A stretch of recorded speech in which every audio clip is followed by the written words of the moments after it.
자, 잠깐 나 좀 봐봐.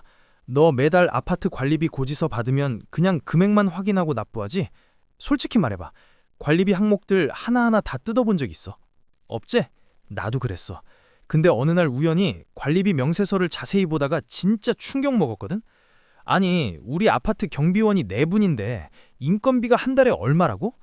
이게 맞나 싶어서 계산기 두드려 봤는데 진짜 이거 알고 나면 너도 분명히 네 관리비 명세서 다시 볼 거야. 난 구씨라고 해. 오늘은 아파트 관리비에 대해 이야기해 볼 거야. 만약 네가 매달 나가는 관리비가 왜 이렇게 비싼지, 도대체 이 돈이 어디에 쓰이는 건지 궁금했다면 구독 버튼 누르고 이 영상이 도움되면 좋아요도 꼭 눌러줘. 자, 봐봐. 사람들이 관리비에 대해서 가장 크게 착각하는 게 뭐냐면 이게 그냥 아파트 유지비라고만 생각한다는 거야. 근데 아니거든. 이건 사실상 하나의 작은 지방자치단체를 운영하는 비용이야. 너희 집 아파트가 만약 500세대라고 치면 인구로 따지면 1,500명 정도 사는 작은 마을이잖아. 그 마을의 전기세, 수도세, 인건비, 시설 유지비를 다 합친 게 관리비라는 거지. 한국부동산원 자료 보면 2024년 기준으로 전국 아파트 평균 관리비가 전용 면적 84제곱미터 기준으로 한 달에 약 19만 원 정도 나와. 근데 이게 지역마다 아파트마다 천차만별이거든.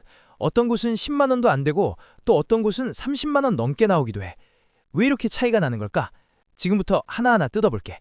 먼저 일반 관리비부터 볼까? 여기에 관리소장 급여가 포함돼 있어. 사람들이 관리소장 월급이 얼마나 되는지 알면 깜짝 놀라거든.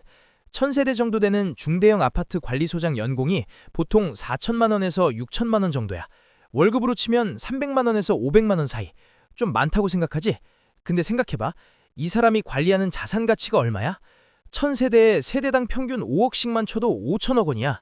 5천억짜리 회사 대표 월급이 500만 원이면 오히려 싼 거 아니야? 여기서 재미있는 게 뭐냐면 관리소장 급여는 입주자 대표회의에서 결정해. 그러니까 너희가 뽑은 대표들이 정하는 거지. 근데 문제는 대부분의 입주민들이 이 과정에 관심이 없다는 거야. 투표율 한번 봐봐. 입주자 대표 선거 투표율이 평균 20%도 안 돼. 그러니까 결국 소수의 사람들이 모든 걸 결정하는 거지. 그 다음 큰 항목이 인건비야. 여기엔 경비원, 청소원, 시설관리직원 월급이 다 들어가. 500세대 아파트 기준으로 경비원이 보통 6명에서 8명 정도 있어. 이분들 인건비가 한 명당 월 250만 원에서 300만 원 정도 나가거든. 8명이면 한 달에 2천만 원이 넘어. 청소 용역비까지 합치면 한 달에 3천만 원 가까이 나가는 거야. 아니, 그럼 우리가 너무 많이 내는 거 아니야? 잠깐만, 계산 한번 해보자. 500세대에서 한 달 3천만 원을 나눠내면 세대당 6만 원이야. 근데 실제로 너네 관리비 명세서 보면 인건비 항목이 6만 원보다 적게 나오는 경우가 많아. 왜 그럴까? 사실은 인건비를 여러 항목으로 쪼개놓거든. 일반 관리비에도 들어가고 청소비에도 들어가고 경비비에도 들어가고. 그래서 실제 총 인건비를 계산하려면 여러 항목을 다 더해야 해. 이렇게 쪼개놓는 이유가 뭘까? 솔직히 말하면 한 항목의 금액이 너무 크게 보이는 걸 방지하기 위해서야. 심리적인 거지. 자, 이제 전기요금을 얘기해볼게. 관리비 명세서 보면 전기요금이 두 개로 나뉘어 있어. 개별 사용료랑 공동 사용료. 개별 사용료는 니네 집에서 쓴 거니까 당연한 거고 문제는 공동 사용료야. 이게 생각보다 엄청 비싸거든. 엘리베이터 한 대 돌리는데 한 달에 전기요금이 얼마나 들까? 보통 20만 원에서 30만 원 정도 나와. 너희 아파트에 엘리베이터가 10대 있으면 한 달에 250만 원이야. 여기에 지하주차장 조명, 복도 조명, 경비실, 관리사무소, 주민공동시설 전기요금까지 다 합치면 500세대 아파트에서 한 달에 1,000만 원 가까이 나가. 세대당 2만 원인 셈이지. 그럼 전기요금을 아낄 방법은 없을까? 있어. 조명을 LED로 교체하는 거야. 근데 여기서 또 문제가 생겨. LED 교체 비용을 어떻게 마련하느냐는 거지. 장기수선 충전금에서 쓸 수도 있고 관리비에서 조금씩 적립할 수도 있어. 근데 입주민들이 당장 관리비 오르는 걸 싫어하니까 이런 투자를 미루게 돼. 그러면 결국 전기료를 계속 많이 내는 악순환이 반복되는 거야. 자, 이제 수도요금을 봐보자. 개인이 쓰는 수도요금은 검침이 되니까 정확해. 근데 공용수도요금이 문제야. 조경용수, 청소용수, 소방용수가 여기 포함돼. 특히 여름에 잔디밭에 물 주는 거 장난 아니야. 한 달에 수백만 원씩 나가. 어떤 아파트는 중수도 시설을 만들어서 빗물이나 생활하수를 재활용해. 초기 투자비는 들지만 장기적으로 보면 수도요금을 엄청 절약할 수 있어. 근데 이것도 입주민 동의가 필요하잖아.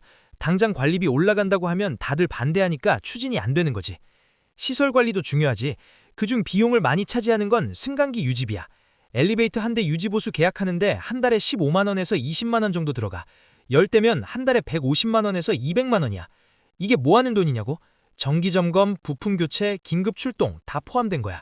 근데 이건 엘리베이터 회사를 바꾸면 비용을 줄일 수 있어. 근데 왜 안 바꿀까? 그냥 귀찮아서. 정말이야. 입찰 공고 내고 여러 업체 견적 맞고 비교 검토하고 이 과정이 너무 번거로워서 그냥 기존 업체랑 계속 계약하는 경우가 대부분이야. 이게 바로 관성의 비용인 거지. 난방 얘기 안 할 수 없지. 개별 난방이면 각자 쓴 만큼 내니까 공평해. 근데 중앙 난방은 복잡해. 전체 보일러 돌리는데 드는 비용을 면적 비율로 나눠서 내거든. 그러면 뭐가 문제냐? 꼭대기층이나 모퉁이 집은 열 손실이 커서 실제로 더 춥거든. 근데 같은 면적이면 같은 돈을 내는 거야. 공평한 것 같지만 실제로는 불공평한 시스템이지. 요즘 아파트들은 세대별 열량계를 달아서 실제 사용량으로 과금해. 훨씬 합리적이지. 근데 구형 아파트는 이걸 설치하려면 공사를 해야 하니까 또 비용 문제로 미루게 돼. 청소비도 한번 봐볼까? 500세대 아파트에 청소 용역 인력이 보통 10명에서 15명 정도 투입돼. 한 명당 200만 원씩 쳐도 한 달에 3천만 원이야. 근데 실제로는 용역업체 마진까지 포함되니까 더 나가. 한 달에 4천만 원 정도 나간다고 보면 돼. 어떤 사람들은 그래. 청소를 왜 매일 해? 일주일에 두세 번만 해도 되잖아. 맞는 말이야. 실제로 청소 횟수를 줄여서 관리비를 낮춘 아파트들도 있어. 근데 또 민원이 들어와. 복도가 지저분하다, 쓰레기가 쌓여있다 등등. 결국 주민들이 선택하는 거지. 깨끗한 환경을 원하는지 낮은 관리비를 원하는지. 장기수선 충당금은 또 다른 차원의 얘기야. 이건 미래를 위한 저축이거든. 나중에 외벽 도색하고 옥상 방수 공사하고 배관 교체하고 이런 큰 공사를 할 때 쓰는 돈이야. 법으로 정해진 금액이 있어서 의무적으로 적립해야 해. 근데 문제는 많은 아파트들이 이 돈을 제대로 모아놓지 않았다는 거야. 이것도 다 이유가 있어. 주민들이 당장 관리비 오르는 게 싫으니까 충당금을 낮게 책정하거든. 그러다가 막상 큰 공사를 해야 할 때가 오면 돈이 부족해. 그럼 어떻게 해? 특별 부과금을 걷어. 갑자기 세대당 몇십만 원씩 내라고 하는 거지. 그때 가서 난리 나는 거야. 이게 바로 미래를 위한 투자를 미루는 대가야. 당장은 관리비가 적게 나가서 좋은 것 같지만 결국엔 더 큰 폭탄이 되어서 돌아오는 거지. 마치 건강검진 안 받다가 나중에 큰 병 걸리는 거랑 똑같아. 자, 그럼 이제 실전 팁을 줄게. 네가 진짜로 관리비를 제대로 확인하고 싶으면 이렇게 해봐. 첫 번째, 관리비 명세서를 최소 6개월치를 모아봐. 한 달만 보면 계절 변동이나 일회성 지출 때문에 왜곡될 수 있어. 6개월 평균을 내보면 우리 아파트의 진짜 관리비 수준이 보여. 두 번째, 같은 지역의 비슷한 규모 아파트랑 비교해봐. 요즘은 아파트 관리비 비교 사이트들이 많거든? 거기서 검색해보면 우리 아파트가 비싼 편인지 싼 편인지 금방 알 수 있어. 만약 평균보다 월등히 비싸다? 그럼 뭔가 문제가 있는 거야. 세 번째, 입주자 대표회의 회의록을 확인해봐. 법으로 의무 공개 사항이거든. 관리사무소나 아파트 게시판에 올라와 있어. 거기 보면 어떤 결정들이 내려졌는지, 예산이 어떻게 집행됐는지 다 나와. 안 읽어봤지? 이거 읽어보면 진짜 재밌어. 우리 아파트가 어떻게 돌아가는지 완전히 보이거든. 네 번째, 입주자 대표회의 참관을 해봐. 누구나 참관할 수 있어. 한 번쯤 가보면 네가 내는 돈이 어떻게 결정되는지 눈으로 직접 볼 수 있지. 근데 말이야, 가장 중요한 건 관심이야. 대부분의 사람들이 관리비에 무관심하니까 문제가 생기는 거거든. 너 한 달에 20만 원 낸다고 치면 1년에 240만 원이야. 10년이면 2,400만 원. 적은 돈 아니잖아. 그 돈이 제대로 쓰이는지 확인하는 게 당연한 거 아니야? 근데 관리비가 비싸다고 무조건 나쁜 건 아니야. 제대로 관리하면 아파트 가치가 올라가거든.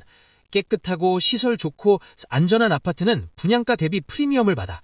반대로 관리비 아끼겠다고 시설 투자 안 하고 청소 안 하고 경비 줄이면 아파트값 떨어져. 결국 손해는 너한테 오는 거야. 내가 왜 이렇게까지 이야기하냐면 이게 우리 자산 가치와 직결되는 문제이기 때문이야. 너희 집이 5억짜리든 10억짜리든 제대로 관리 안 하면 가치가 떨어져. 반대로 잘 관리하면 가치가 올라가고. 그래서 똑똑한 사람들은 아파트 살 때 관리비도 꼼꼼히 체크하는 거야. 마지막으로 하나만 더 얘기할게. 관리비 절감은 좋은데 무작정 줄이는 건 위험해. 경비원 자르면 방범이 약해지고 청소 줄이면 위생이 나빠지고 시설 투자 안 하면 나중에 더 큰 돈이 들어가. 중요한 건 균형이야. 필요한 데는 제대로 쓰되 낭비는 줄이는 거지. 너 지금까지 관리비를 그냥 내야 하는 고정지출이라고만 생각했지? 이건 우리 집을 관리하는 비용이자 우리 자산을 지키는 투자야. 그리고 우리가 감시하고 관리할 수 있는 영역이야. 다음 달 관리비 고지서 받으면 한번 제대로 뜯어봐. 항목별로 확인하고 이상한 거 있으면 관리사무소에 전화해서 물어봐. 네가 낸 돈인데 당연히 알 권리 있잖아. 그리고 입주자 대표회의 선거 있으면 꼭 투표해. 네 돈 관리할 사람을 네가 뽑는 거야. 관리비 제대로 알고 나면 진짜 달라져. 아파트 커뮤니티에서도 발언권이 생기고 불합리한 지출도 막을 수 있고 결과적으로 네 자산 가치도 지킬 수 있어. 이게 바로 똑똑한 자산 관리의 시작이야. 오늘 영상이 도움됐다면 구독과 좋아요 꼭 부탁해. 영상 봐줘서 고마워. 그럼 다음에 봐.